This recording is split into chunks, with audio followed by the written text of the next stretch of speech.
نحمده ونصلي على رسوله الكريم اما بعد فاعوذ بالله من الشيطان الرجيم بسم الله الرحمن الرحيم رب اشرح لي صدري ويسر لي امري واحلل عقدة من لساني يفقه قولي رب يسر ولا تعسر وتمم بالخير اللهم اني اسالك علما نافعا ورزقا طيبا وعملا متقبلا یا مقلب القلوب ثبت قلبی علی دینک آمین اللہم آمین۔ السلام علیکم ورحمۃ اللہ وبرکاتہ۔ اللہ سبحانہ و تعالیٰ کی توفیق اور اللہ تعالیٰ کی رحمت کے ساتھ ہم اپنے لیسن سورۃ البقرہ کی آیت نمبر 120 اور 121 کا آغاز کریں گے، اس نیت کے ساتھ کہ اللہ سبحانہ و تعالیٰ اسے ہمارے لیے پڑھنا، اس پر عمل کرنا اور عمل کے ساتھ اسے دوسروں تک پہنچانا آسان فرما دیں۔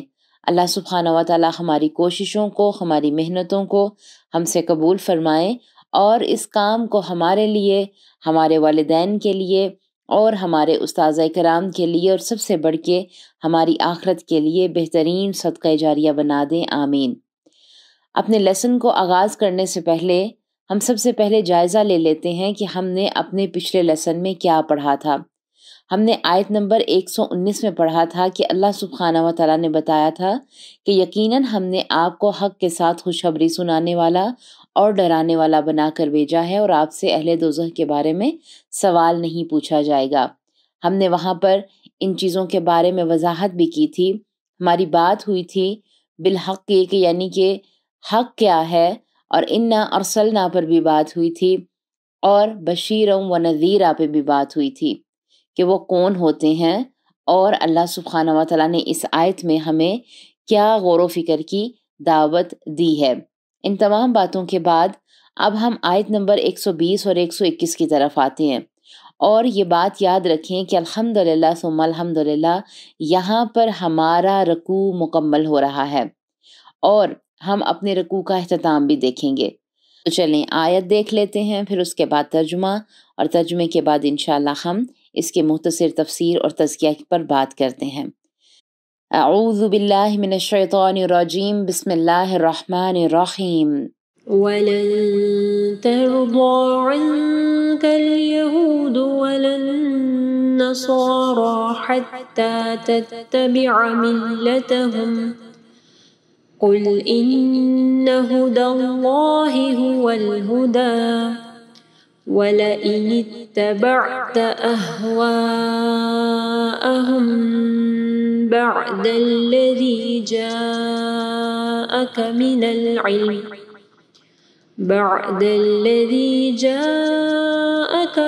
الْعِلْمِ مَا لَكَ مِنَ اللَّهِ مِن وَلِيٍّ وَلَا نَصِيرٍ۔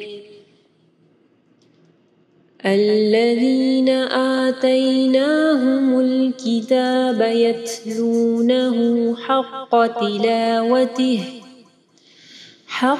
تِلَاوَتِهِ أُولَئِكَ يُؤْمِنُونَ بِهِ وَمَن يَكْفُرْ بِهِ فَأُولَئِكَ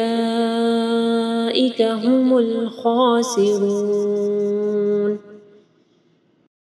آیت نمبر 120 اور 121 کا ترجمہ دیکھیں۔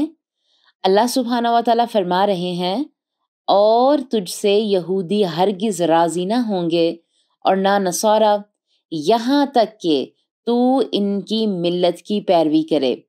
کہہ دے بے شک اللہ کی ہدایت ہی اصل ہدایت ہے، اور اگر تو نے ان کی خواہشات کی پیروی کی اس علم کے بعد جو تیرے پاس آیا ہے، تو تیرے لیے اللہ سے چھڑانے میں نہ کوئی دوست ہوگا اور نہ کوئی مددگار۔ آیت نمبر 121، وہ لوگ جنہیں ہم نے کتاب دی ہے اسے پڑھتے ہیں جیسے اسے پڑھنے کا حق ہے، یہ لوگ اس پر ایمان رکھتے ہیں، اور جو کوئی اس کے ساتھ کفر کرے تو وہی لوگ خسارہ اٹھانے والے ہیں۔ تو یہاں پر غور کریں کہ یہودی اور عیسائی آپ سے ہرگز راضی نہیں ہوں گے۔ اللہ تعالیٰ نے نبی صلی اللہ علیہ وآلہ وسلم کو خبر دی کہ یہود و نصارہ آپ سے اس وقت تک راضی نہیں ہوں گے جب تک آپ ان کے دین کی پیروی نہ کریں، کیونکہ وہ اپنے دین کو ہی اصل حق سمجھتے ہیں۔ اس لیے آپ انہیں خوش کرنے اور اپنے مطابق بنانے کی خواہش ترک کر دیں، لیکن اللہ تعالیٰ کی خوشی کے لیے انہیں حق کی طرف بلاتے رہیں۔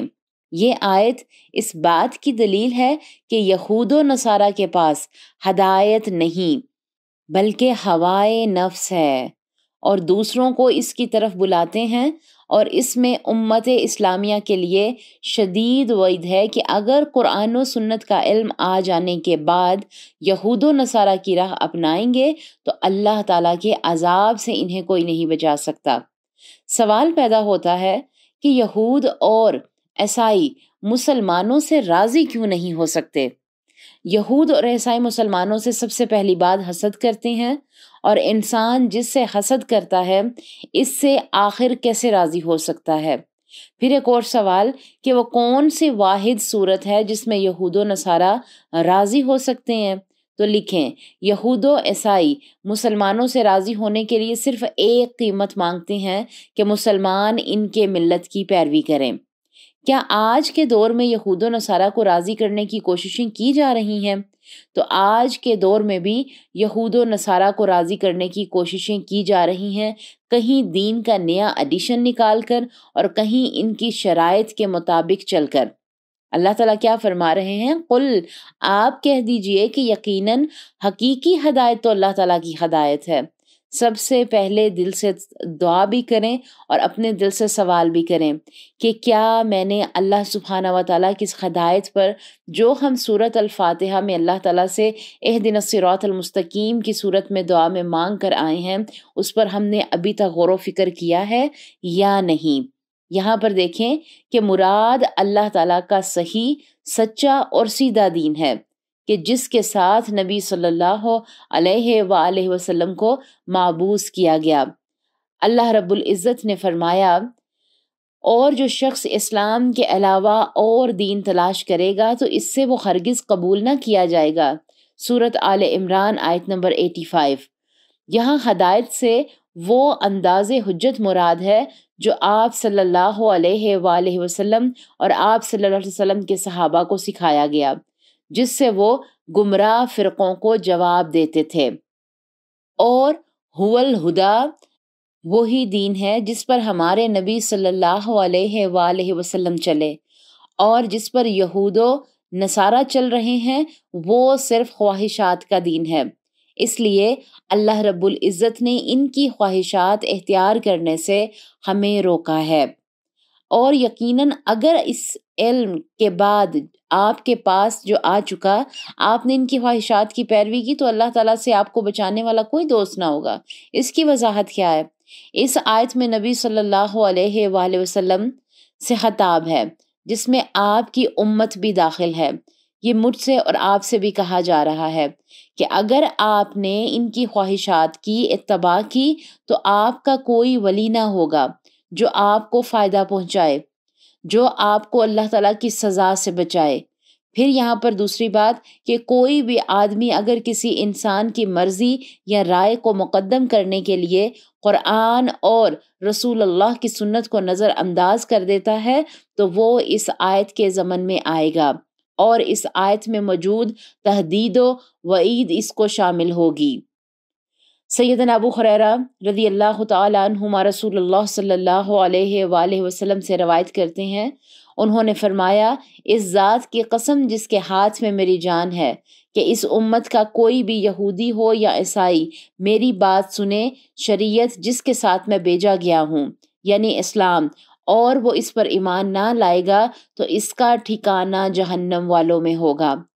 پھر ایک اور سوال یہاں پر آخر میں آیت میں دیکھیں کہ یہود و نصارہ کی خواہشات کی پیروی کرنے کا اللہ تعالیٰ نے کیا انجام بتایا ہے، تو ان کی پیروی کرنے کا انجام کیا ہے کہ اللہ تعالیٰ کی پکڑ سے بچانے والا کوئی دوست اور کوئی مددگار نہ ہوگا۔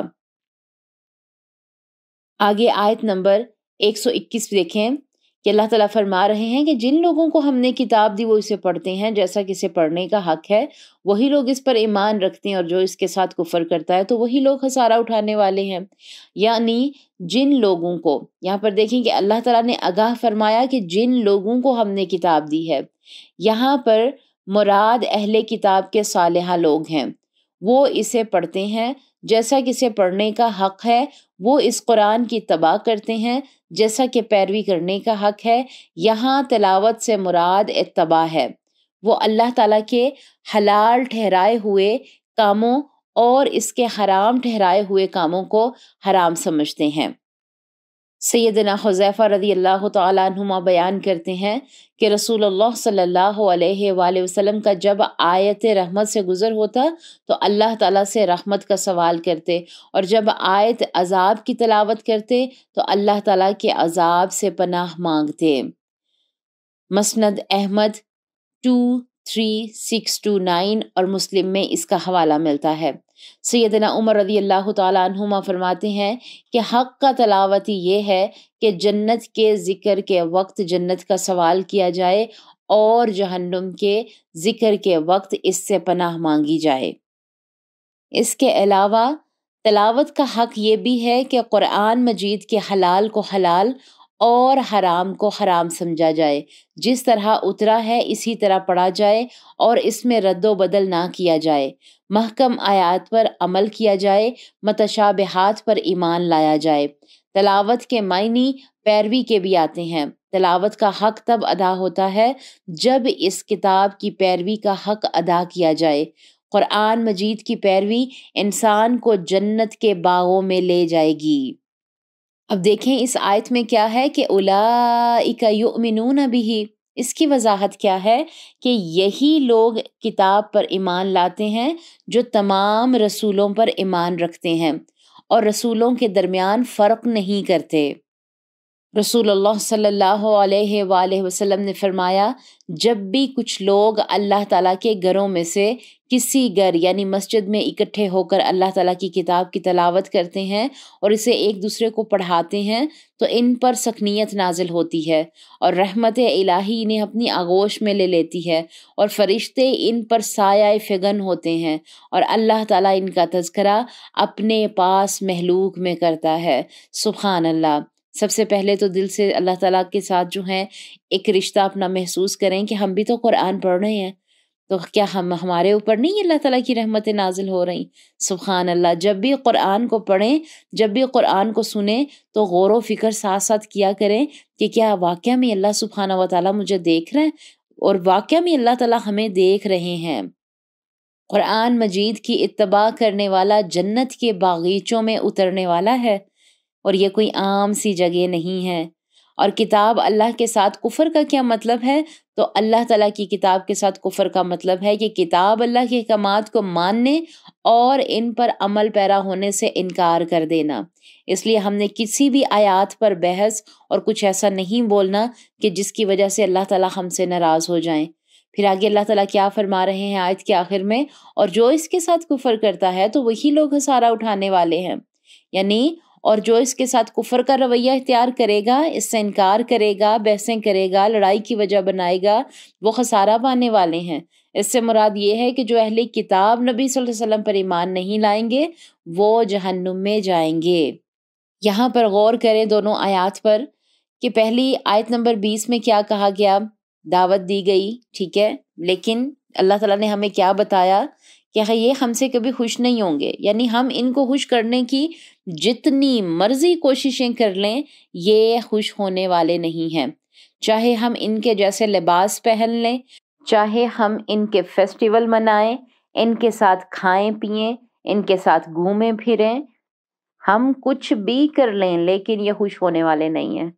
اور ایک چھوٹی سی بات جو کہ اس موقع کے حوالے سے میں ضرور کہوں گی کہ بہت بڑا فتنہ جو ہمارے اندر موجود ہے کہ سالگرہ کہاں سے آئی، سالگرہ ہم کیوں مناتے ہیں، یہ برتھڈے پارٹیز جو ہم کرتے ہیں اس کے پیچھے بھی دیکھیں، اگر آپ سرچ کریں، آپ خود اس پر غور و فکر کریں کہ یہ بھی کیا مسلمانوں کی رسم ہے یا کوئی روایت ہے، یا پھر یہ وہ طریقہ ہے جو کہ ہمارے نبی صلی اللہ علیہ وسلم نے کیا یا اصحاب نے کیا یا کسی ایسی عظیم ہستی نے کیا کہ جن کے وجہ سے ہم سمجھتے ہیں کہ ہم اللہ سبحانہ و تعالیٰ کے قریب ہو جائیں، تو یہ تمام تر چیزیں ایسی نہ جانے کتنی ہی رسمیں ہیں، کتنے ہی ایسے چھوٹے چھوٹے مواقع ہیں جو ہم نہ سمجھی کی وجہ سے کر رہے ہوتے ہیں اور اپنی نسلوں کو اس کا عادی کر رہے ہوتے ہیں۔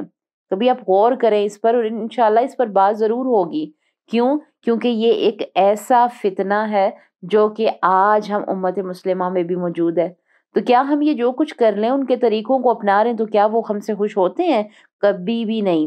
وہ تب تک خوش نہیں ہوں گے، یہ یہود و نصارہ امت مسلمہ سے، ان کے نسلوں سے تب تک خوش نہیں ہوں گے جب تک ہم اپنا ایمان چھوڑ کر ان کے مطابق نہ چلیں، ان کے دیے ہوئے دین کی طرف نہ چلیں، جبکہ یہود بھٹکے ہوئے ہیں۔